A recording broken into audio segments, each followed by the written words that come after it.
People say, I need $1 million. And I ask, my question is, why do you need the money? And they say, I want to feel secure. Forget about the money. Life doesn't go that way. Money comes after. I think you gotta have a dream. The School of Greatness. Really? Yeah. Please welcome Lewis Howes. I've been watching some of your stuff and learning about you over the last couple of years since I found out about you. You've got this book called Happy Money, The Japanese Art of Making Peace with Your Money. Most people that I grew up with, especially here in America, and I think around the world, don't feel any peace around money. They're afraid of money. They don't like to talk about it. They're scared of it when they have conversations. They're afraid when they have it. They're afraid when they lose it, when they spend it. They're afraid to go in debt, but they have too much debt. I'm curious, why in the first place is it possible for us to have peace around money? And if so, what do we need to start shifting in our minds to create that peace? Yes, I noticed when I was in North America, I casually asked, I thought a close friend of mine, I became very close to him. So I asked him, how much do you make a year? Just casually. And I know I'd say something wrong because he looked so shocked. Like, you asked me that? And I said, did I say something wrong? It's not so secretive in Japan that if you become close, you ask, how much money you make to each other. But in North America, you don't even do it among close friends, right? It's sort of like something that you don't touch. Even families don't talk about it. Why is it more openly talked about in a peaceful way in Japan or other places? I think North American people tend to tie how much they're worth or how much they make with their worth.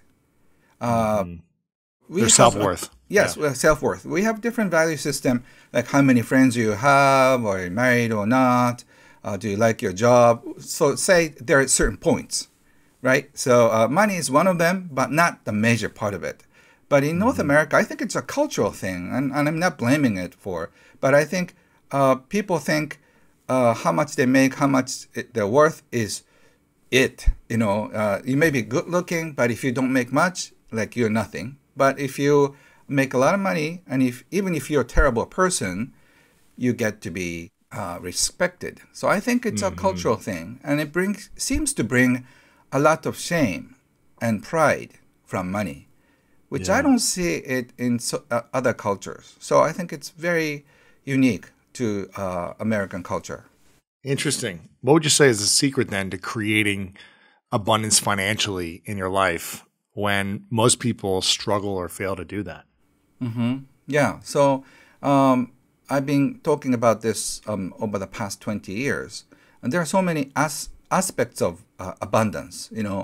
I call it visible assets and invisible assets. So financial value is just a very short, small portion of your abundance. But that is not included in the package, I guess. So that's why we're obsessed about making money, or we jump onto these investment ideas, and that's an interesting cultural phenomena. Gotcha. What would you say? So the invisible assets, would you say those are more important to learn about and master in order to create abundance over the visible assets? Once again, invisible assets, it's part of your life. So if I say, like going on fishing with your friends is so much fun for me, I'm not interested in doing much business. So by American standard, I become a loser because I'm going enjoying fishing with a bunch of my friends. But they could be all millionaires, who retired early. But I think going for fishing with a bunch of friends are not as respected as going on like a venture business and trying to make money, or just to start a company with your visions. So I think it's a criteria. Do you focus on more relationships or peace of mind? And the peace of mind is the most precious invisible assets. But a lot of people trade for money, And that's a sad thing. All over the world, people do that. We think we have to do it to bring food on the table, but is it really worth it to trade with your peace of mind or with your integrity? But unfortunately, many people do that. Is it possible to create peace of mind abundantly and also create profitable financial abundance at the same time? Yes, that's what I've been teaching, but you have to prioritize it because all your questions come from, at the end, I want to be rich. So can you give up the idea of becoming a rich? Because you have to let go of this idea of becoming wealthy financially. My mentor, who's called Warren Buffett of Japan, he said, if you want to learn about money from me, you have to forget about money. That was his first request. I go, oh, wait a second. You're like, but how do I make more money? Yes. So how can I learn about money if I forget about money? So he said, you're obsessed with money making ideas. So unless you forget about money, I cannot teach you about money. So his teaching was very zen. So I might be confusing a lot of viewers at the moment because a lot of people always think, okay, Ken, that's great. And then how can I make And then how do you make money? So you have to forget it, at least for the next half an hour or so. When you forget it, what should you be focusing on instead?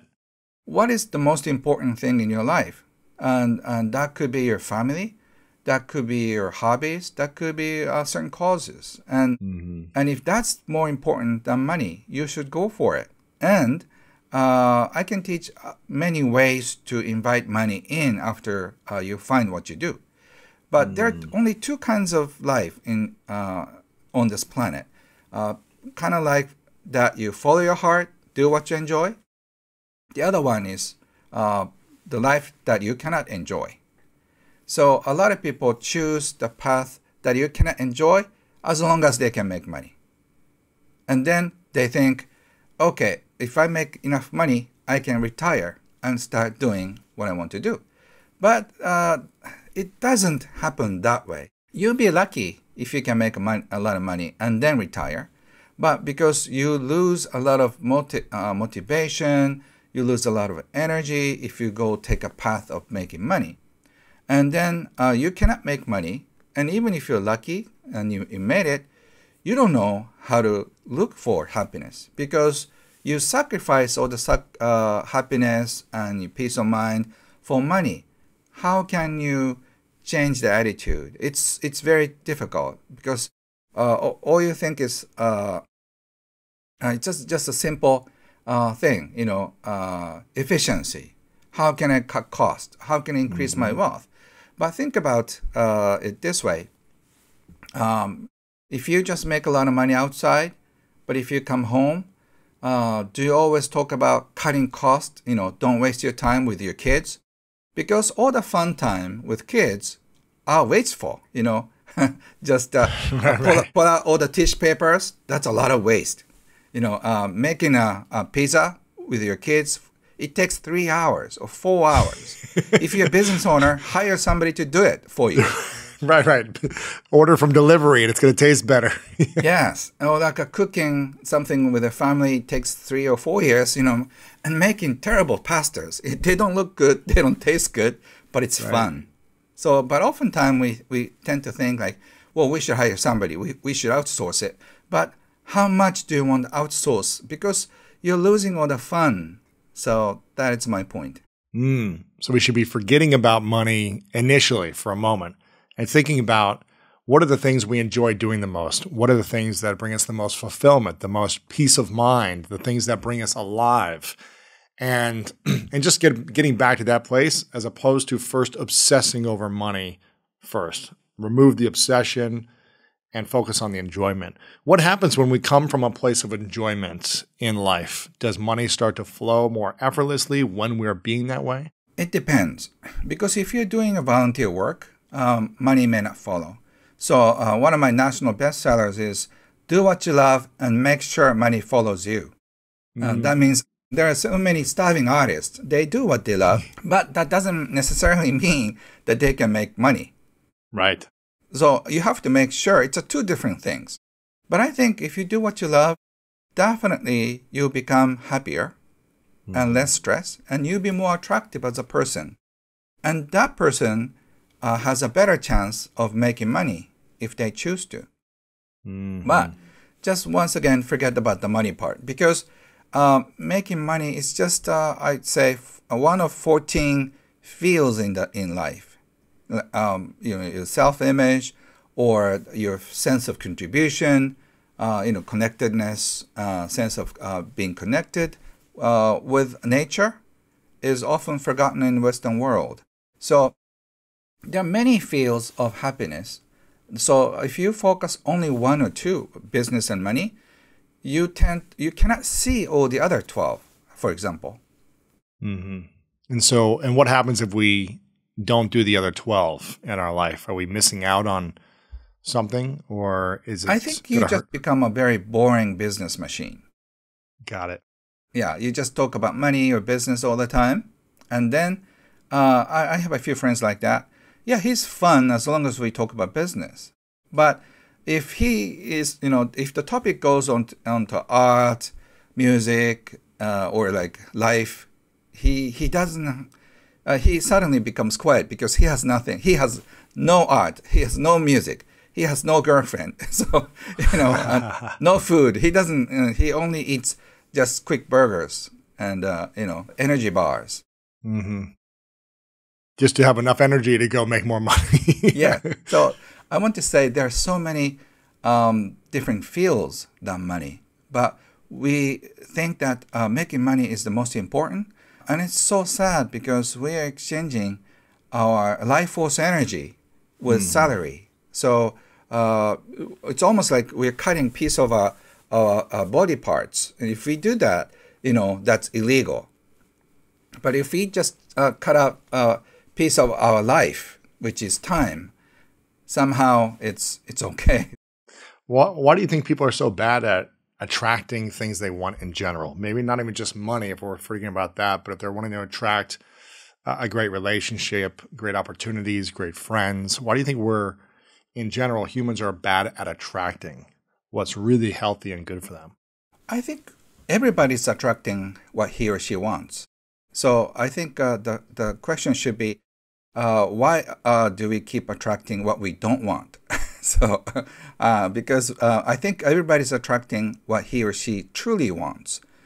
One of my students was attracting bad guys, no money, no work, and terrible with. He always cheats, and she knows that. But she bumps into. She is a master of finding one bad guy out of 1,000 good guys. I'm sure there's someone like that in North America too. So she is good at sensing. She's good at spotting. She's good at finding a bad person. So, in a sense, she is a master of attracting that person. So I think attracting what we deserve, or attracting who we really want, is clarifying who we should attract is more important. So, but that's how life goes. Yeah. So clarifying who we should attract as opposed to who we shouldn't be attracting. Is that what you're saying? But unfortunately, my friend's mechanism psychologically, she is not ready for a good, honest person, because she gets excited when she gets abused in a certain way. So it's a programming. So you have to really start healing yourself. Otherwise, you don't know what to want. So I think the tragedy of this planet is people are confused about what they want. So they're complaining about what they attracted, and at the same time, okay, this is life. So part of them are depressed and also given up. And somebody like very, very, very few people like yourself, Luis, know sort of like how to get out of this box, and then look at yourself like, oh, I was a battery, and then stuff starts flying, right? Yeah. I'm curious, when I was younger in my career, I was broke. I was living on my sister's couch. I was making, I don't know, a couple $100 a month maybe, in Ohio, in America. And I had a mentor that I was learning from and I was working for, and I was just kind of taking on every different job I could at this place to learn as many skills as possible. And after 6 months, I was trying to do my own thing on the side as well. And after 6 months, I remember saying to him, I was like, man, I feel like I could really use some money right now. I feel like I'm still struggling, and it's no fun just being broke every day and relying on other people to help me financially. I could really use some money. And he said something to me I'll always remember. He said, money comes to you when you're ready for it. And I was like, I feel really ready though. I feel like I'm ready to make some money, like bring it to me now. I need this.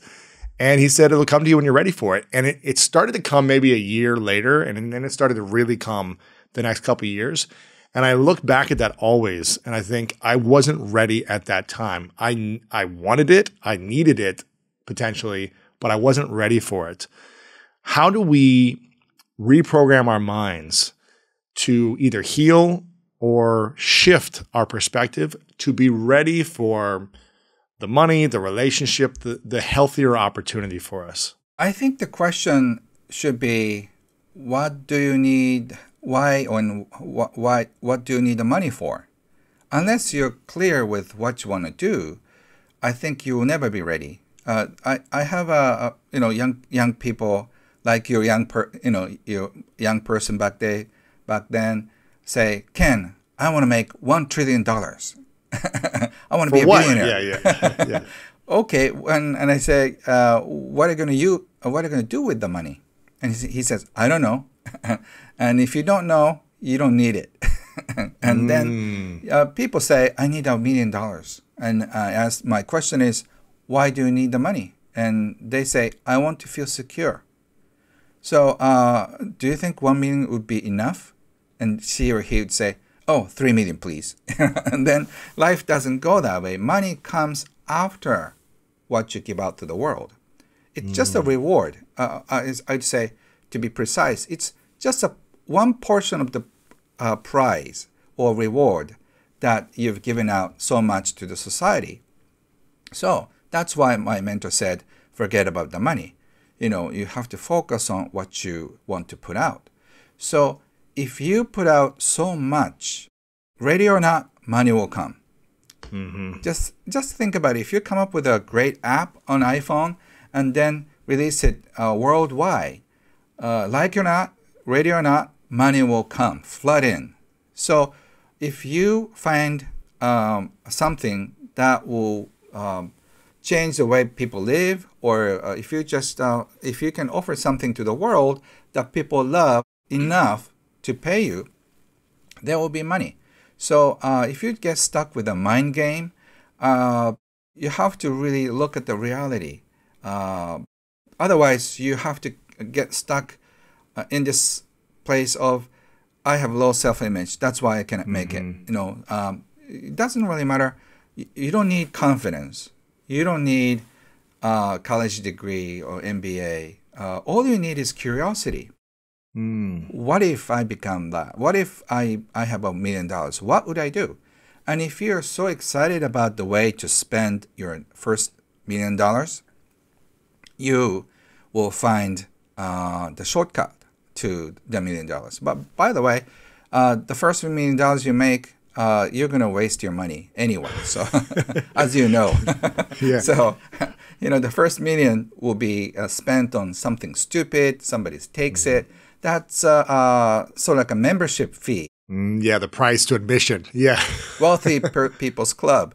So your first million will be lost anyway. And I've written a book on those. But if you know, and if you have this mission and passion of how to spend your first $1 or $10 million, you are on the right track, because now the energy will support you.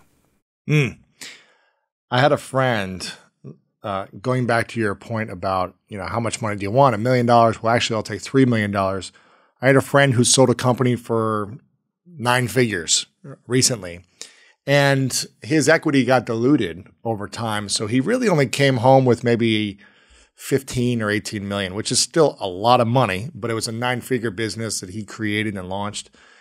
And at the end of it, he spent a bunch of money on some big party with friends. And then he bought like a boat or, another house. And then he's like, oh, I've only got $7 or $8 million left. And then to live a lifestyle that I'm at now, this only lasts so long. I can't keep Only living a few this years. way. Yeah, it's only lasts a few years. So it's like, so part of it is adjusting your lifestyle to figure out what you need and why you really need it. And just being aware of that, because, 1 million turns into needing 3 million, turns into needing 20 million, and it's never going to feel enough if you're living in a certain lifestyle. And so what should we be thinking about instead of I want to make $1 million? Should we be reframing that in a different way? First of all, you really have to figure out what you want in your life. Do you want to make it?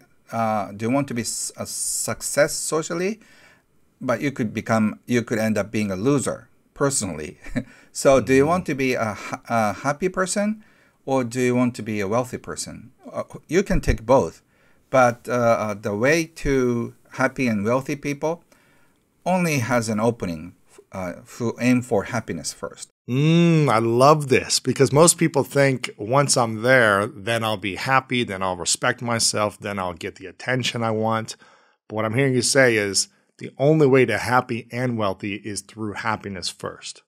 Yes. And then if you're lucky, or if it's your destiny, I would say, you may be rewarded with money.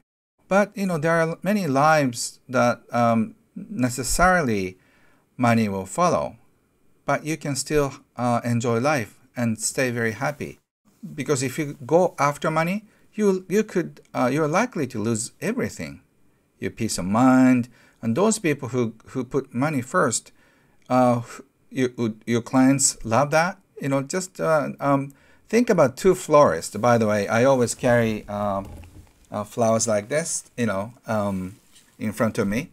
So there are 2 florists, for example, just nearby your house. One florist, always think of the cost. Instead of 10 roses, I should give 9 roses, instead of good roses, maybe smaller ones, so they can cut costs, right? Mm-hmm. The other florist always just bring in the best flowers and always take good care of it, so that it will last on their houses. Where would you go? So if you are good at math and good at business in the short term, they will lose long term. So people who love flowers, and then he or she can talk about the roses for hours. Those people really care that they care about the roses in your house. They're just praying their kids will stay longer, so people can enjoy. And they're not. They might think about the cost, but the love of the flowers is bigger, than the business. But those people are the ones that I think all the clients would go to. So eventually, they will succeed. Yeah, I love that. Do you think it's possible then? Because I heard you mention that, some may not be your destiny. Do you think it's possible for anyone to achieve financial freedom if that's what they're looking for? And stay happy? Yes. Theoretically, yes. But some people are not interested in money that much. I think you and I have this quest for truth, quest for hunger Service. for service. So those people could become financially success. But if you don't have the motivation, and if you just kind of person who just enjoys looking at the flowers all day without anything, those people may not achieve financial independence. But when I grab him, are you okay without achieving financial success? And he would say, oh, it's okay as long as I can take, this time to look at roses all day. So Right. I think it's his or her business if he or she wants to achieve financial independence. Because think about it this way: even if you don't achieve financial independence, if you have 20 wealthy friends who take good care of you because they love you, do you think he or she needs to have $1 million in your bank account? No. So if you become a lovable person and receives certain respect, I think you're okay. Yeah. Yeah. That's true. Yeah. So you don't have to achieve financial independence, but you need to really figure out what's most important for you right now. Otherwise, all your life is filled with preparation for financial success and business success, but your most precious time is in your 20s and 30s and 40s. Oh, by the way, my national bestsellers series is 17 Things to Do in Your Teens and 20s and 30s. I sold about more than 2 million copies. So I interviewed people in their 20s, people in their 30s and 40s and 50s. And the common question I ask of all their generations, what do you regret most that you didn't in your 40s? What are the 3 things that you regret most that you didn't do in your 60s? I grab people in their 70s and 80s. Looking back, so I'm in my 50s. So like I grab people in the 60s and 70s. What would you regret in your 50s? And people often talk about, especially successful, my older successful friends in their 70s, 80s, they have like a few public companies. And they say, I spent too much time and energy on business. Wow. Yeah, I didn't have to build this empire. It's okay personally to have only 5% or 10% of the success I made. But I wish I was at the soccer game for my boys. I wish I spent more date dinner with my wife. I wish I spent more time on concert hall, but I just missed those because of my business meetings. And I think I was very addicted to making money. And I regret that I didn't spend much time traveling and chatting with friends, talking nonsense, just laugh and over beer. I wish I could go back and waste all my time. Wow. Why do you think that there are so many people in the world that have this idea they want to build an empire? But then later, I'm hearing you say a majority of people are saying, and maybe there are some people in their 60s, 70s, and 80s that are like holding on to, they're really proud of the empire they've built and they don't regret anything. Maybe there's some people out there, but I'm hearing you say a lot of people wish they would take less of their empire for more time with people they cared about. Why is it so? Why is it this thing that we think about building an empire? I think it's embedded in our human gene, I guess. The Genghis Khan of 14th century. 95% of the time he was in a battle. He built one of the biggest empires of the human history, but he ended up dying in his temporary tent in the war. So all the business tycoons could end up dying in a hotel room where they were going to sign the biggest contract ever. So once again, what do you want to do in your life? What do you respect or cherish most? And if you don't respect that now, you cannot respect that in 10 years. And your precious life is only, I would say, from 25 to 55. And if you are 65, you can have a good time. But still, I think a lot of events happen from age 25 to 55. And if you keep, that's a working hours too, so years. So if you just focus on life, mostly on business, you lose most of your fun time. So if you're too business oriented, you really have to change the priorities of life. Otherwise, you're going to regret in 20 years. Yeah. I'm a big believer that you mentioned charity work, that it maybe if people are focused on charity where they're not focused on the money as much, then they may not build as much wealth for themselves. Let me know what you think about this thought. I'm a big believer that the amount of money we make is directly related to the amount of value we bring to others or to the marketplace or to the world, and our ability to position and package that value in order to receive money. Would you agree or add or take anything from that? I agree with you 100%.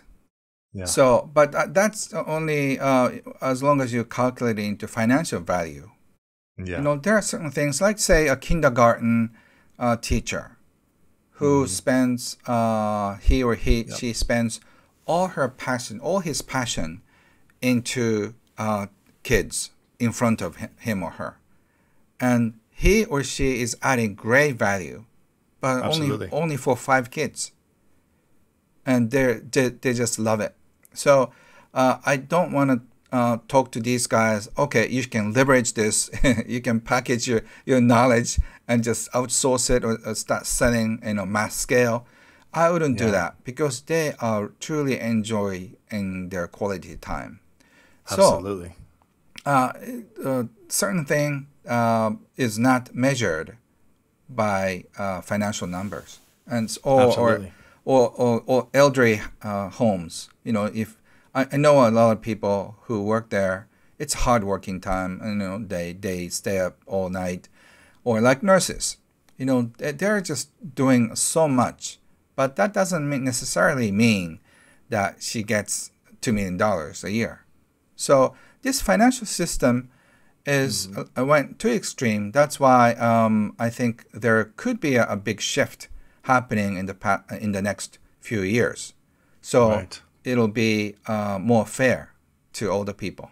What happens when we compare ourselves to people on social media who seem to have all this wealth or financial abundance, or to our friends or peers or people at work who are maybe making more or less than us? What happens to us personally when we compare our financial situation with others? So I jokingly advise people, if you want to be happy, stay away from Facebook, because it's likely to make you feel miserable. Yeah. If you're not ready. If you don't have a good mentality, Facebook is a killer for your happiness, because there's always somebody out there somehow who is eating at the better restaurant, who is dating a better looking person, both guys and women, and also who is buying a bigger house, a nicer house than we live in, nicer clothes, so and they're having a better vacation somewhere outside, exotic. So there's always somebody better, somebody is worth more. But if you start comparing your friends and others with you, that is a shortcut to unhappiness.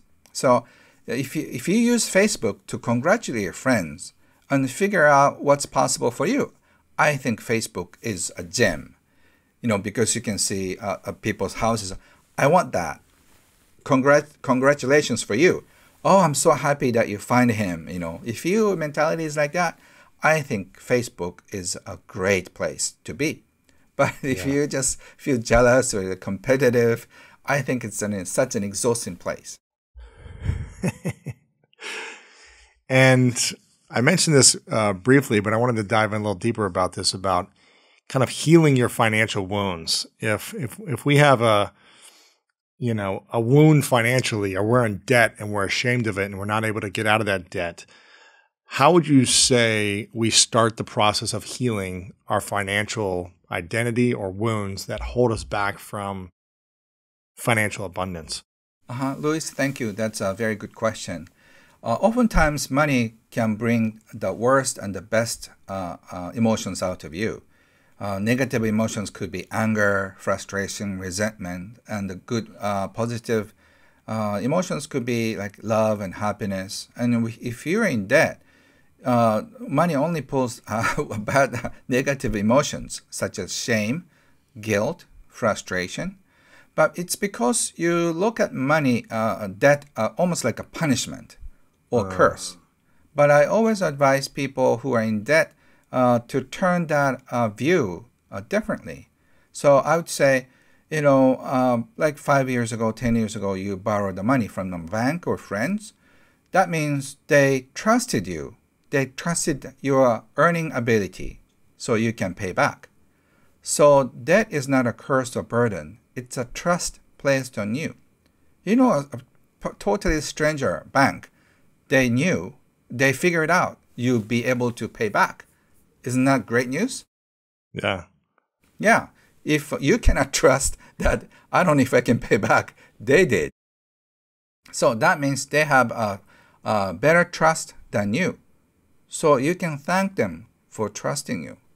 So if it's like your parents or grandparents who believe in you more than you do yourself. Sure. So those financial institutions are like mentors and supporters. So you can, I think, pay back their trust every month. So interest is a form of appreciation from you. Thank you for trusting me. So every time when you think of that, instead of feeling, I'm burdened, I'm chained, like a slave, just think of it this way. You have such a trust and love from a total stranger, your ability to pay back. So you just imagine a few bankers' faces and just say, thank you so much for trusting me. Thank you so much for believing in my paying back abilities. So to appreciate, to answer, to respond to your trust and love, I'll make sure to pay back every time. And to show my appreciation, I pay you back the interest. So thank you. Every time you see a bill, instead of looking at it, oh, no, like a curse or death sentence, you can say, oh, thank you. I love you. So you can turn it around. Yeah. Was there ever a time in your life where you struggled with money? Actually, to be honest, I have been lucky to be able to live my life without struggling with money. My father taught me well in my early teens and 20s, so I actually never borrowed anybody from anything. I borrowed $10 from a friend in college, but that's about the only cash I needed. I bought my real estates in cash, bought cars in cash. So I didn't want to build an empire. So I'm not a billionaire, but I have enough financial resources so I can act to live freely. But I never borrowed any money, or I've never been in a financial situation that I needed to struggle because I had always great people, great friends who helped me with money, investing, and Really? Trust. Yeah, so I'm one of the lucky ones. So in that sense, I cannot really teach people how to get out of a bad place. Where many financial experts say, I had only $2 in my bank account, and now look at me. I have been fairly wealthy all my life that way. Gotcha. And what was another lesson that your mentor told you after he said, forget about money? What was the next few lessons that really inspired you? I think arigato your money is a word he used. So what can I do? I wanted to know the stock tips. Okay, buy Apple or buy Sony or whatever that is. And he said, arigato your money. And that is a shortcut to financial independence. And arigato your money. And then that's it. My turn is gone. And there are like 100 other people wanting to ask him questions. If you're with Warren Buffett, you cannot, get his attention more than 2 minutes. Sure. So I try to figure out arigato your money, and I just looked at everywhere, but there's nothing about thank your money. And then I became a student of Wahei personally, so I could spend hours. I spent hours with him afterwards so I could really get to ask him about the meaning of thanking your money. He said, when money comes in, say arigato or thank you to money. And when you pay money, when money leaves your life, once again say arigato to your money. You bow to your money and then really thank the money for staying with you. Even though it's a short visit, thank you for staying. So money will love that, and then at night, money will just start to chatter. Ken is a good place. You should go. I like that. And then money will come back. So I couldn't really figure out why he was joking or not, but I think he sounded serious. So his secret is thanking your money. And I asked him why. He said, human mind can only focus one thing at a time. So if you focus on thanking your money, appreciating your money, money appreciates. So his teaching is very Zen. So once you think subconsciously, money is great, money is fun, money is lovable, and then you will become a magnet to money. But if you just go for money, money will run away from you. It's like dating. If you just try to get girls or boys, they run away. But if you don't, they'll come to you. Sure.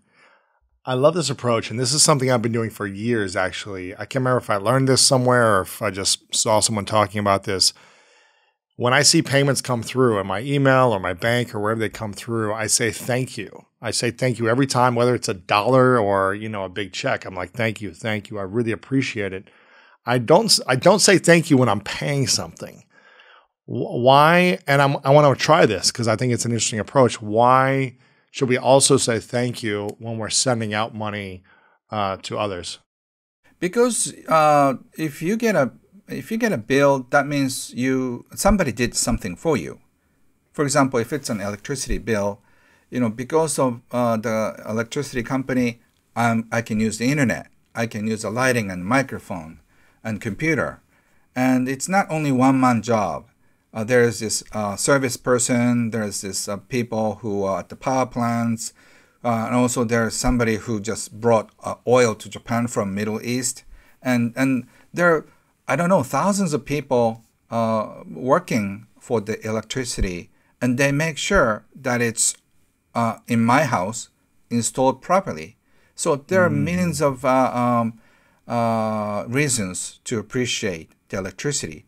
And if it's if it's $300 or $500 or maybe smaller or bigger, wow, if I'm asked to install somebody's house with that electricity, I cannot do that with this money. So thank you for just giving me the electricity. Thank you for giving me water.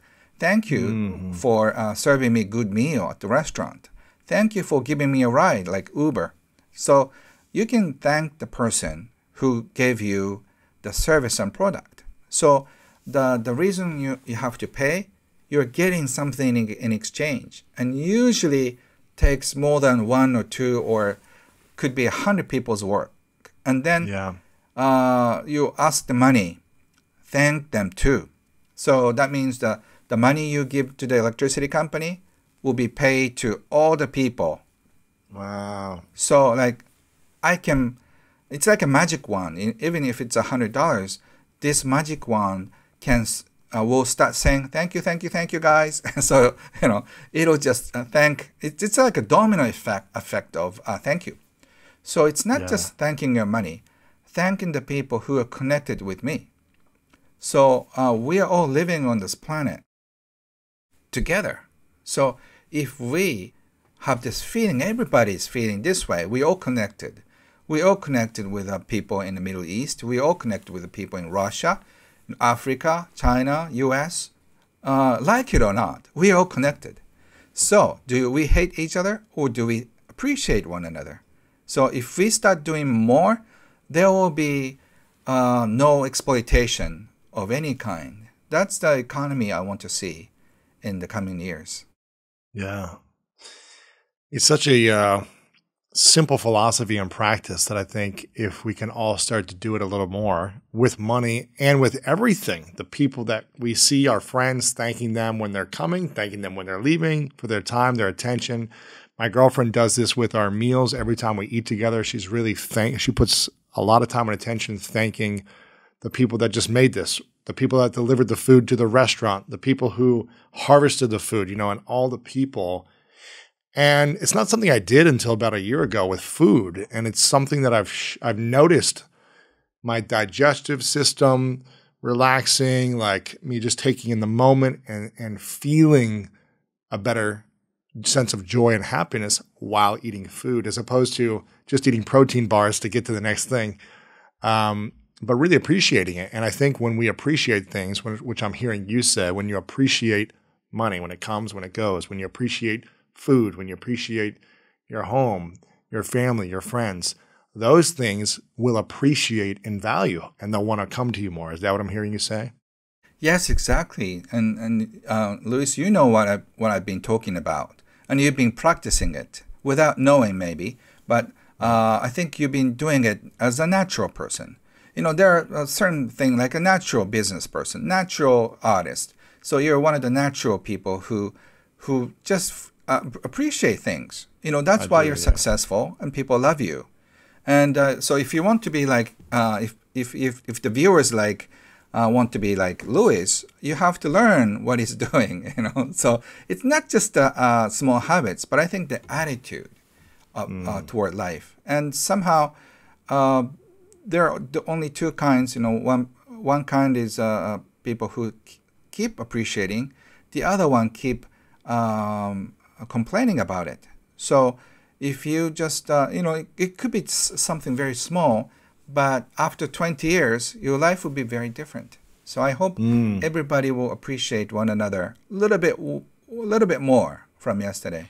And what happens if we start complaining about money more, whether it be just kind of frustrated little comments here and there? What happens to money in our life when we complain about it as opposed to appreciate it and thank it? So if you start complaining about money, like 95% of us, money, just look at from money's perspective. If you've been complaining about it, I don't want to go to him anymore. And then and it's like a mutual feeling is mutual. Okay, you can complain about it. Okay, fine, I'm not going to come to you. So and I think subconsciously, if you're complaining about money, you don't want it to be near you. So my favorite question to people is, if money was a person, who would it be? That means if money was a person, would it be a fun person, always joking, always making, entertaining you? Or is somebody like a assassin, who's going to try to hurt you or scare you, or gangsters who try to, intimidate you? So if you're complaining, money may not be such a fun, good person. So I think by complaining, you make money a villain. And you don't want the scary person to live in your house. So for happy, wealthy people, money is their best friend. They're so happy to welcome them at home. When you open the door, I find you, Louis. Louis, thanks. Just come on here. Just, grab a beer. Just, you treat your best friend like that. But if you complain about that, and if you find that person in front of you, doorstep, money comes here. No, I don't need you here. Get out of here. So that person cannot invite money in. Sure. What would you said you've been financially, free or stable your entire life. You haven't had like an issue with it personally. You never had to really face that. Let's put a hypothetical scenario out there, and I'm sure people have asked you this before. But if for whatever reason you didn't have any money, it was gone. You didn't have your businesses, you didn't have any money, you didn't have any savings. For whatever reason, in this hypothetical world, it was gone. What would be your next 3 moves in order to just get back to a stable financial place for yourself? I just ask my friends, hi, this is Ken. Can I have some money? I lost everything. Can you wire me money? I don't need to borrow. I just want my friends to give it to me. So you don't have to, just feel burdened. But how much is fun for you, just wire to me. My account is this, and then I just pray. And we see. So you would ask them just for money without actually having to pay it back, is what you're saying. Yeah, thank you. Can you send me happy money, please? And then I'll probably do the same thing with my readers and viewers. I have, I've sold 8 million books, and my podcast has 50 million downloads. And I personally have heard so many fun, great stories how they achieve financial independence. So this is a time, okay, my friends, you can pay me back now. I'm in need. Sure. So if they feel like sending me $1 or $2, any dollars will be fine. I will do a thank you live, in 2 months. So please start wiring money now. I like that. See how it goes. Okay, that's step one. What would be the next thing you would do? I like the approach. Just sometimes just asking for what we want is what we need to start with. Just saying, hey, can you give me $500? Can you give me $10,000? Can you give me this? Are you open to it? Maybe a lot of people say no, and that's okay as well. But just asking for what you want is a good first step. Okay, what else would you do? So, by the way, I wouldn't do something like crowdfunding. Like if you just, pay me $100, I'll do this. That's a give and take. So what I would say is like, hi guys, please wire me some money. That's for one thing, right? The other thing is like, I'll ask my friends who has extra guest room or extra house. And I'll ask them if I could use your extra room or extra house. And then I'll ask them how long, and can I use your chauffeur and the housemaids there, and can I buy the foods on your account? And so I'll just make sure, and then I'll just stay there or stay with my friends, and I'll just ask my friends, what do you think I should do? And then they'll give me advice, and I'll just I'll do that myself. I'll do that tour. For questionnaire tour, what should Ken do for the rest of his life tour? So I can even make it open to public. If you let Ken stay overnight and just tell him what he should do, you have to give him food and shelter. Anybody is welcome. Here's the link. So I'm kind of curious how many people will just sign up for that. So I'll stay over there for a night, and then I just listen, without any advice. If they want advice, I'm happy to give one. But I only need one bed, one night, and also nice food. And I don't drink alcohol, so just orange juice or just water will be fine. And if they want me to say something, I'm happy to talk. So let's see. So I have many creative ideas that people want me to do. So the reason I'm not afraid of money or I'm not losing everything is that even if I lose everything, my friends will never let me down. And then at least I can count on 20 or 30 friends who would probably give me an extra $1 million, for me to get going, because they're pretty wealthy, and I'm part of a wealth building history for them. Right. You've helped them make a lot more money over time, so they'd be happy to give you some money. Gotcha. I'm not going to send them bills, but I'm sure my friends would be generous enough to give me something. So I'm not worried about that, because I've done so much to support people, even strangers. This would be a fun challenge for me. It's a perfect surrender. So I might do that in my 60s or something. There you go. Yeah, just lose all your money.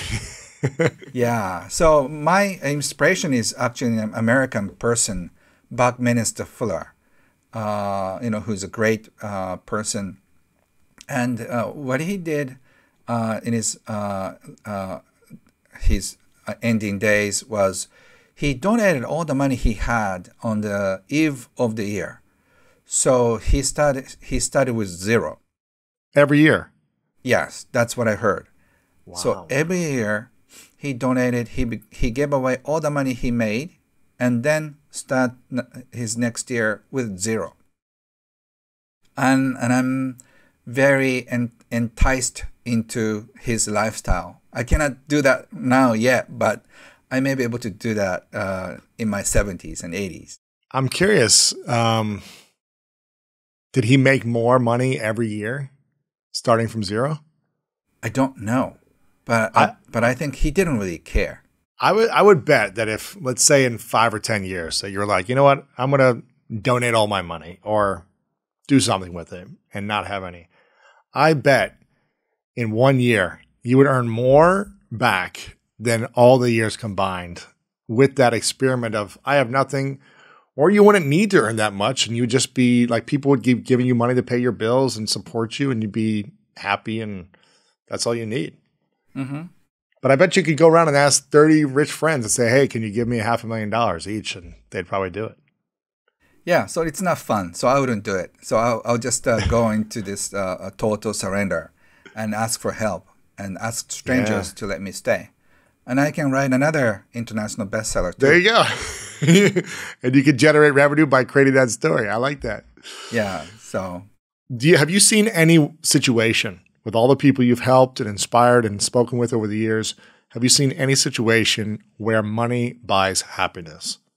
Louis, you're asking me so many great questions I would never even thought of. So thank you for just of course, making me so creative. Yes, so I have seen so many happy stories and sad stories around money because without asking, people come to me, Ken, do you have a minute?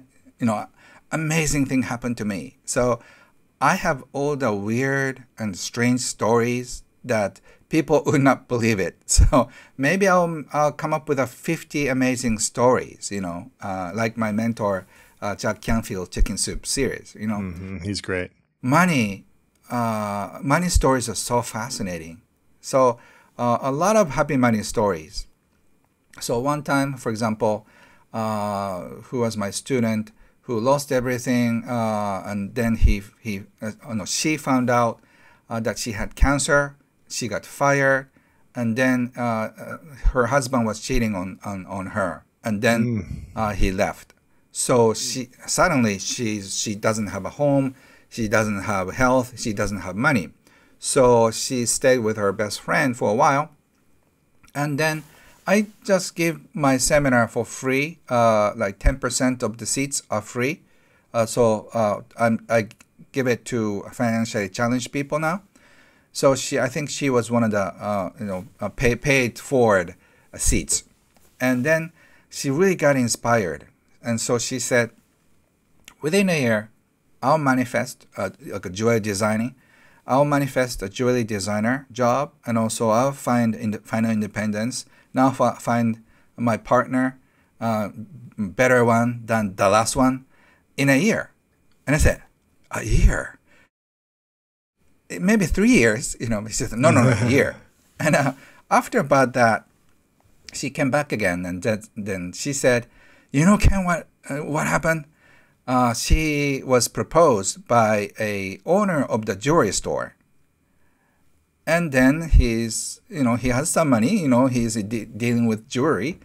And he's such a sweet person. His wife died a few years before. So he's a very sincere person. So she got the money, the love of her life. And then he asked her, I don't know if you like working, but I want you to be part of this designing division. And then she got everything. So life is giving you full of surprises if you are ready to receive. Wow, that's beautiful.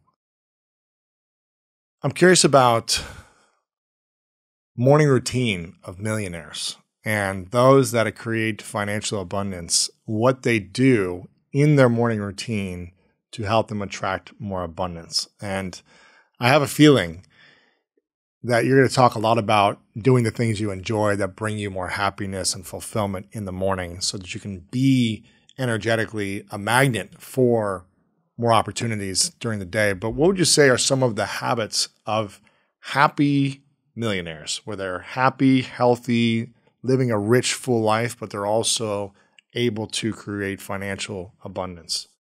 For me personally, I always start thinking of fun things that are going to unfold during the day. Like this morning, I woke up five and start thinking, oh, I'm on Louis' show. Thank him. I'm thanking you in my imagination. Thank you, Louis, for inviting me. I can't wait to see. And I have another interview right after this. It's a Japanese interview, and I'm very so happy to do that. And also another meeting with my editor. I'm finishing another book, so that will be fun. And then a few other things. But so I just start sort of like rehearsing my day, and then imagine people that I'm going to touch through you, Louis, especially with you. I'm going to touch many people's heart with this. So I really appreciate you for giving me this opportunity to be able to connect with your friends and viewers, your fans. Absolutely. It's such a great honor. So I feel so overwhelmed by the appreciation and wow, think of this ripple effect. If 10,000 people really get it and then start treating them more nicely, their family members start saying thank you 5 times more than they did, what's going to happen? So I cannot stop this excitement. So when I am full of excitement, I got to get out of my bed and then start my day. Sure. So that's something you do. You really think about thanking the experiences that will coming, appreciation in the morning. Do you do anything else for yourself personally, or have you heard of any other routines or habits of people that what they do in the morning? Yes, Louis, we're the same minds because I always ask the same question to other people. I can write a book for you. The morning habits of Japanese millionaires, right? I like that. Well, I wrote a little mini book called The Millionaire Morning, which is the habits and routines. But I'm always curious if there's other stuff in different parts of the world that people do to bring in wealth and abundance. Yeah, so a lot of Japanese millionaires, they have a little shrine in their homes. So it's a miniature design of a house. I have it in my private office. And they always pray for just a minute or two, sort of like a meditation. And this is like an appreciation exercise. So thank you for just, for letting me be alive. And thank you for my family's health. Thank you for my business. And they all pray for the success and prosperity for their clients and customers. So a lot of millionaires, they pray for customers and clients here. So their happiness. So I think that's probably the common Japanese millionaires' attitudes. They pray for their customers and clients, and then their employees. And I'm happy and open for new opportunities. So that's how they pray to their ancestors and to the 8 million gods around us and start their day. Wow, that's beautiful. Anything else? In the morning, there are, no identical things because some people skip breakfast, others eat big ones. And I don't see any correlation with health either. If people are fine with only one meal a day, people who eat 8 meals, small meals a day, they're both perfectly healthy. So I think it's probably up to you how you find your own sort of like a secret because it's very different. And your wife could be different. So you really have to find your own habits and own lifestyle. And if you like it, you can keep going. So I think the only criteria, if it doesn't go, if you cannot continue, that's not your thing. Right. Yeah. So please don't force yourself to do it. Yeah. What about people? What about relationships? The people we choose to be in relationships with, whether it be our intimate partners, our spouses.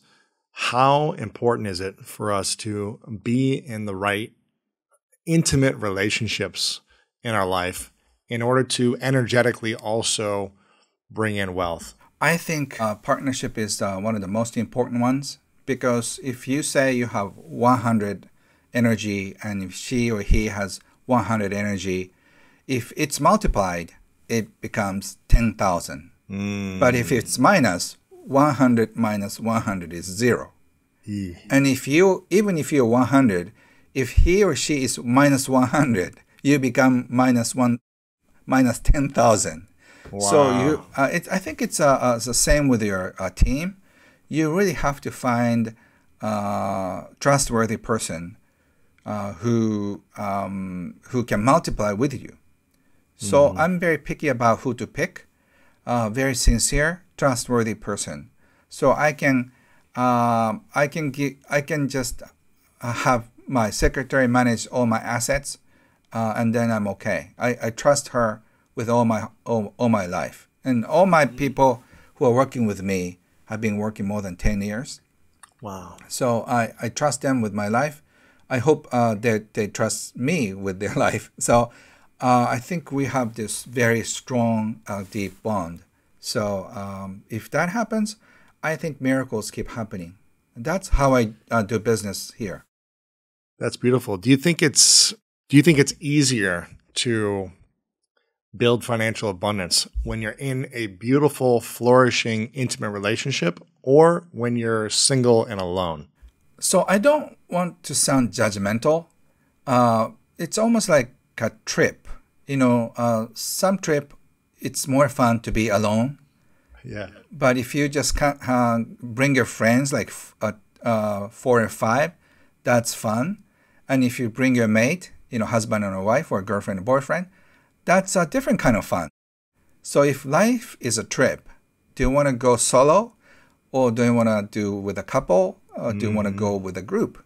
So I think the business is the same. So personally speaking, I like my life with a partner and with my trusted friends, and I like I like reading tours.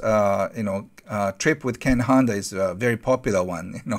I'm on the bus and just bus guide saying, I bring people to Israel and the U.S. and all kinds of places. It's part of my fun too. But I like my solo trip too. So if you like a solo trip, that's beautiful. And if you like a trip with your partner, that's beautiful too. So it's up to you. Yeah. And what is the Zen approach to investing? And what type of investments should we be making with our money, do you think? Yeah, you need 3 hours for me to talk about it. Because I was with my Zen master, Warren Buffett Zen master, right? So he said you should invest in a company with a virtue, with a business code. If the company has a high virtue, they're going to flourish. If the company puts money first, they're going to go down eventually. So Interesting. you have to find a company with a high virtue and high self-esteem. So I asked Wahe, how can I find a company with a virtue? And he said, if you don't have it, you cannot see it. So that was his answer.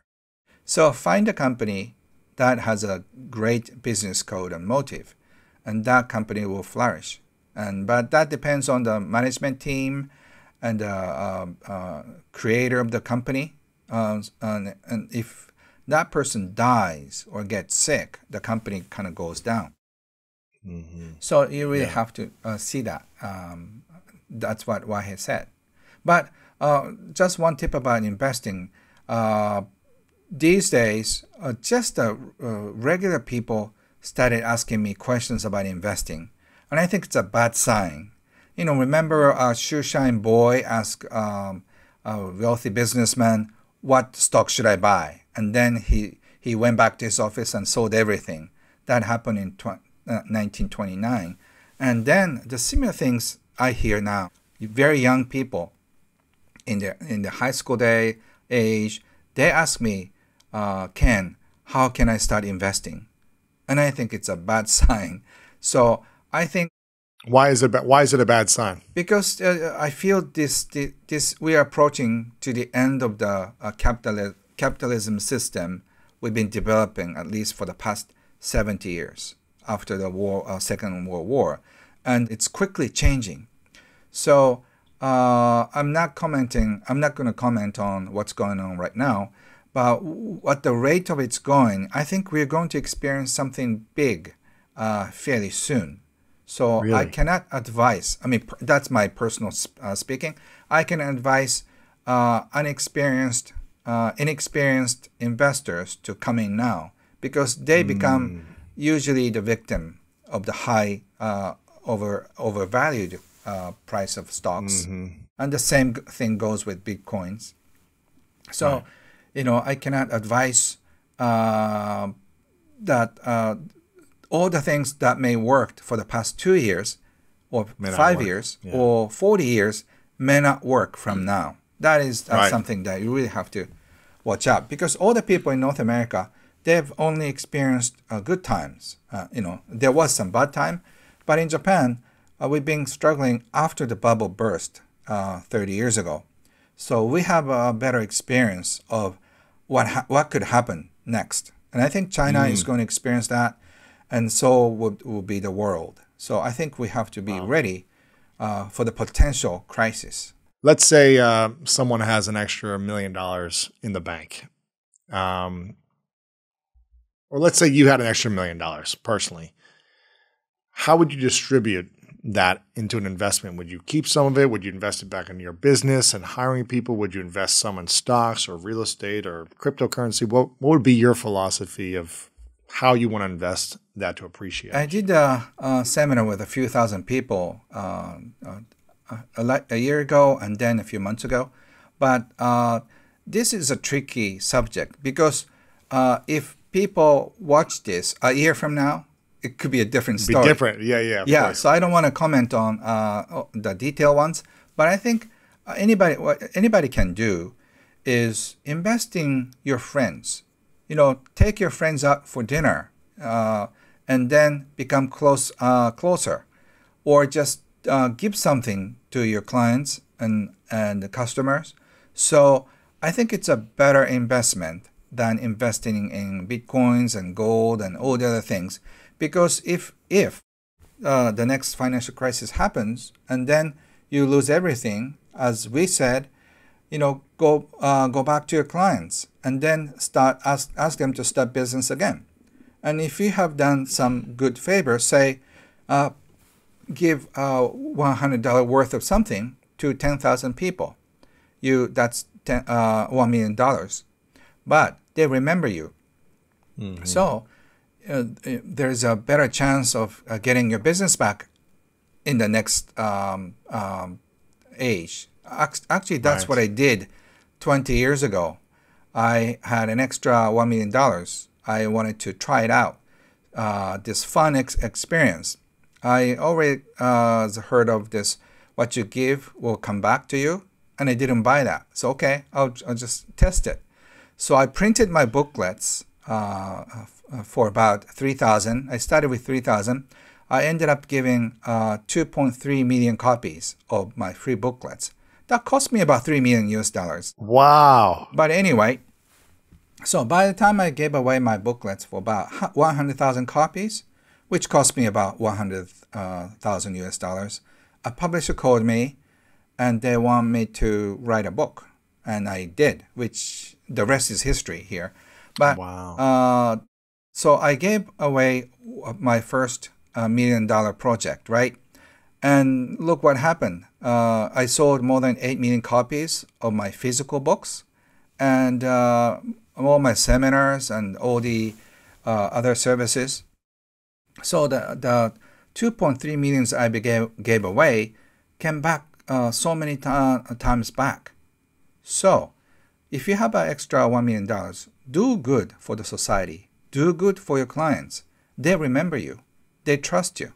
So I had a good reputation. Still I do, because I gave away my physical copies for free. And I paid even the postage. At that time, nobody was doing it.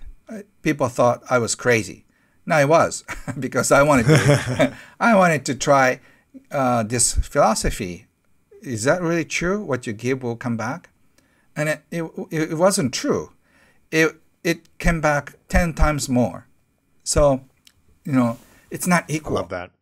I love that you say to invest in your friends, because when 2007, I guess 14 years ago, when I had nothing, literally nothing, I was living on my sister's couch for about a year and a half. I was making, again, a few $100 a month at the beginning. Then I started to make more. I said, I have nothing. I can't buy anything. I can't do anything for anyone. I can't, really, I felt kind of helpless. And I said, what I'm going to do is I'm going to shift this. All I'm going to do is start investing and learning about other people, seeing what their greatest need is, where they're struggling, where their challenges are, and try to find someone else who can help them. And I was building this incredible network of people. I was using LinkedIn at the time to network. And I would just get on the phone with people and ask them stories about how they overcame their challenges, how they became successful. I would learn about it. And people really enjoyed sharing their story of success or overcoming challenges. And I'd say, well, what's your biggest challenge right now? And they'd say, well, I'm looking to hire this type of person, or I need an engineer or a copywriter. And I was talking to all these individuals from all walks of life that I was like, well, I know a great copywriter. I know a great engineer, a great person for social media. I'd connect them. They'd maybe do business or they'd figure out other solutions. And they'd always come back. Both would then thank me. Thank you for that introduction, that connection. And they'd want to help me further down the line. And I think when we invest in people, when we invest in friendships, like you said, relationships, and just reaching out to friends and saying, hey, what are you up to today? How can I support you? What's the biggest need that you have? And trying to be a solution that will pay 5, 10, 20 years down the line. Definitely. And the game gets easier. Once you get the ball gets going, you have more power to help. And then people will appreciate you more. So the game will be easy and easy. Once you go above the line, you cannot lose because wouldn't you agree? Absolutely. Once you are over a certain level, it's just a win-win-win-win game. Absolutely. Because there's no loser in happy people's world. Right. Yeah, and I'm a big believer. I think about this a lot myself. I'm like, if I lost everything, what would I do? I would just reach out to my friends as well and figure out, or I'd say, hey, I'm happy to coach people, or I'm happy to do something else, and just be of service if I need to, and trade my talents or my service for the money. And thankfully, I have a great network. I have great relationships because just like you, Ken, you've been adding value to the world for 2 decades now, a lot longer than me. But I've been doing my show and doing other free things for, 12, 13 years, just trying to help people without charging anything. The podcast is free. The YouTube channel is free. It's just, hey, this is free value from someone like yourself. And if it helps you make a little bit more money, or helps you find more happiness, or helps you get out of that toxic relationship, then awesome. Hopefully they remember that and they want to pay it forward, or buy something from me in the future if it makes sense. But either way, it's being a ripple effect, like you said. And the more we can do that with our friends, that'll ripple to their communities and the world, which I think is a beautiful philosophy. I've got a few final questions for you, Ken. This has been really inspiring, and I hope when I'm in Japan we can connect and you can share with me more of these philosophies in person. Yeah, well, I'll just guide you through Kyoto. And by the way, you have more than a few extra rooms here. I have a big place, so perfect. Me and my girlfriend. Perfect. Me and my girlfriend will come for sure. With a sushi. I'm in. I'm excited. I've always wanted Japanese sushi. We've got pretty good sushi here in out Los Angeles, but I'm assuming Japan is another level. The authentic sushi places here. Ooh, I'm in. I want the fish like squirming. Yeah. Is there any other final lessons that you would share from your mentor that we should be thinking about as we go into the next moment of our life after this interview?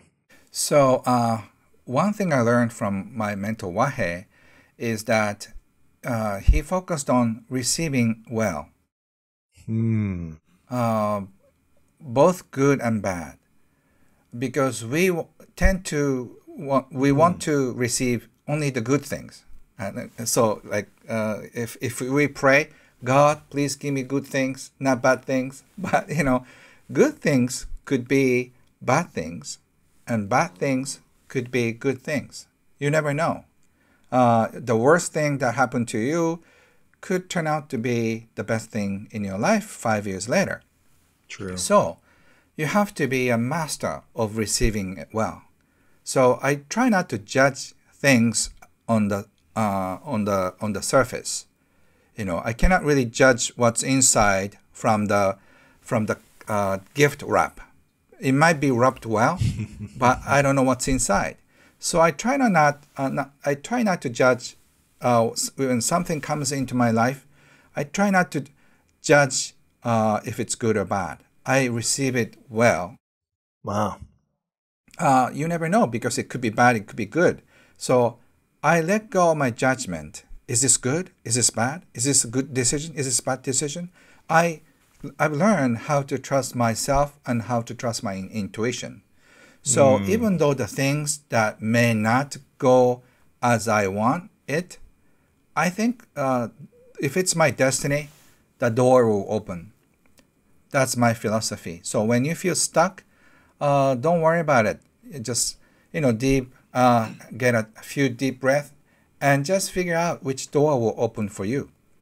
And your best friend or somebody will open doors for you. It's usually the people.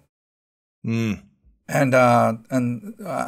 incredibly, oftentimes a stranger or people who don't know much about you could offer you money, the opportunity, a new guest room, or whatever that is. So I think the world is so generous, full of love. So trust life will take good care of you, especially in hard times. Yeah, that's beautiful. Very beautiful. Ken, I've got 2 final questions for you. But before I get into those questions, I want to highly recommend people check out your book, buy a copy, buy a few copies for your friends. It's called Happy Money, the Japanese art of making peace with your money. And a lot of my viewers and listeners, specifically in the North America, who maybe grew up more shy around money or insecure or didn't have the right lessons or teaching from their parents or society about how to just talk about it, how to think about it, how to approach it.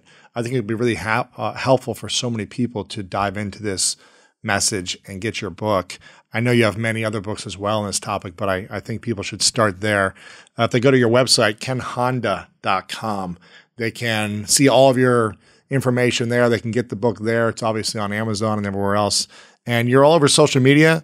Happy Ken Honda. You're like the happy money Buddha. It's like you're like the happy guy. So I like that. You got the happy pandas in the background in the video. You got everything here. So people can follow you on social media as well. And before I get to the final couple questions, is there anything else we can do to support you today? Thank you. I'm so happy to share what I know about money and happiness. So I'm so excited that I finally get to share my ideas and philosophy that I learned from many great mentors with English-speaking people. I'm working on my English, so I'm just getting there. But you're doing great. But this is such a fun journey myself. So I want to learn more about you, and I want to more about different cultures. They all fascinate me. So as much as I talk, I want to listen too. So one day I want to have a chat with you. Yeah. And learn about money with one another. So we started a community called Arigato Living Community. So we have 20 different country participants. So if you're interested in learning with these, just Google that, Ken Honda, Arigato Living Community. And we do monthly calls and have a friendly chat like this. And this is the happiest time of my life. So I always appreciate this fun culture exchange for me. That's beautiful. That's really cool. We'll make sure to link all those up as well, and make sure you guys check that out. Ken, final 2 questions. This one's called the 3 Truths. It's a question I ask everyone towards the end of our conversation. It's a hypothetical question. So imagine many years away, it's your last day here on this earth, and you have accomplished all of your goals, all of your dreams, you've lived the life. But for whatever reason, Ken, you got to take all of your books and all of your messages and groups and podcasts and interviews and content. It goes with you to another place. So no one has access to your information anymore or your content. But you get to leave behind 3 lessons with the world. 3 things you know to be true that you would share with the world. It can be any lessons. I'm curious, what would be those 3 truths for you? 3? Interesting. I think the first one that comes into my mind is life can be more fun. Yeah, that would be the first one. Okay. And also, life is more fun when unexpected events keep happening. Mm-hmm. So, because I really mean it, because, life brings me a lot of surprises. Yeah. And the third one is, I think probably relationships are everything, is everything. Mm-hmm. Relationship is everything, is what I would say. So beautiful truths, Ken. Before I ask the final question, I want to acknowledge you, Ken, for being such a great guide for so many of us, specifically over the last 2 decades.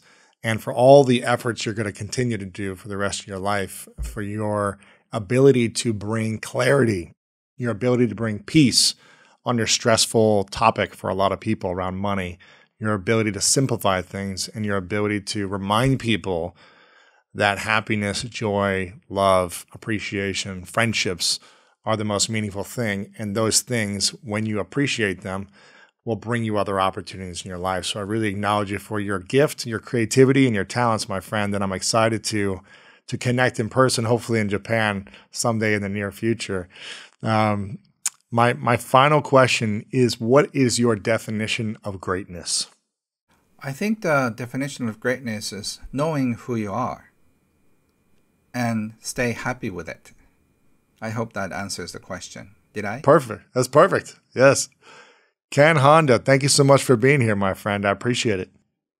Thank you so much, Luis. This is such a great interview. You're such a genius interviewer. And now I know why people love you and respect you. So thanks, I send all my love and respect for my newfound brother. And also the viewers, thank you so much for spending time with us. I really appreciate every second of the time you spent with us. So thank you. Arigato, arigato. Is it possible for anyone to go from poverty level to extremely financially successful? Absolutely. I think earning money is one of the simplest things I ever learned, and it's one of the most misunderstood things. Wealthy people historically have always had multiple sources of income. They don't have one.